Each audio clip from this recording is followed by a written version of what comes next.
Magandang umaga mga kapuso, andito pa rin po tayo sa Barangay Santa Lucia, dito po yung sa Pagyaba, Basantol, Pampanga. At kayo na pa nga po natin naranasan yung pabugsong-bugsong ulan, dulot nga po yan ito ni Bagyong Paulo. At mga kapuso, kung mapapansin nyo po, ako po yung napapaligiran ng tubig baha. Dito po sa aking kaliwa, ito po yung Pampanga River. Sa pagitan po niyan, meron pong pader, kalsada. Ito pong kalsada na to, kung saan po nakatayo mismo, ito po sana yung dinadaanan ng mga nakatira dito. Pero dahil nga po sa paggiba o pagkasiraan nitong pader na naghahati sa Pampanga River at kalsada, ay umapaw na nga po ang tubig papunta rito. Kaya naman pahirapan po at pasakit po ang dulot nito sa mga kapuso natin. Kanina po nakatayo dito at dami ko po nakita ng mga bata, matatanda na tumatawid dito po sa ginawa nilang makeshift na kawayan na tulay para po makatawid at makapasok sa eskwela at sa trabaho. Mga kapuso, update po tayo puwera po sa pag-uulan na banta nito ni Bagyong Paulo ay tinaas din po ng Pag-asa ang thunderstorm advisory dyan sa Metro Manila.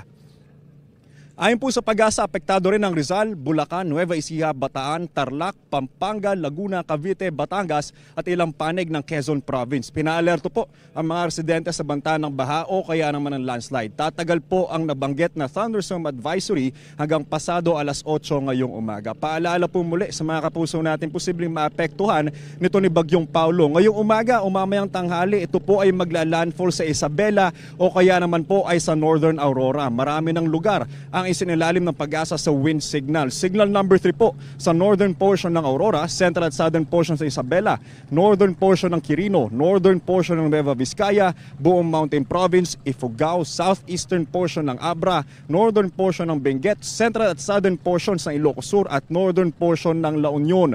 Mga kapuso, signal number 2 po sa central at southern portions ng Mainland Cagayan, nalalabing bahagi ng Isabela, rest of Quirino, natitirang bahagi ng Nueva Vizcaya, central portion ng Aurora, northern portion ng Nueva Ecija, central at southern portions ng Apayao, buong Kalinga, rest of Abra, natitirang bahagi ng Benguet, central at southern portions ng Ilocos Norte, nalalabing bahagi ng Ilocos Sur, rest of La Union at northern portion ng Pangasinan. Itinaas naman po ang wind signal number 1 sa nalalabing bahagi ng Mainland Cagayan, kasama po ang Babuyan Islands, rest of Aurora, northern portion ng Quezon Province, kasama po dyan ang Polillo Islands, buong Camarines Norte, northern portion ng Camarines Sur, buong Catanduanes, rest of Apayao, natitirang bahagi ng Ilocos Norte, nalalabing bahagi ng Pangasinan, rest of Nueva Ecija, northern portion ng Bulacan, buong Tarlac, northeastern portion ng Pampanga at northern portion ng Zambales. Paalala po mga kapuso, stay safe and stay updated. Ingat po tayong lahat masano po sa mga itong pagkakataon. Mamaya po may update tayo at makakausap natin yung mga nakatira dito. Yan po muna ang latest. Ako po si Anjo Pertiera, yung unang Hirit Weather Presenter.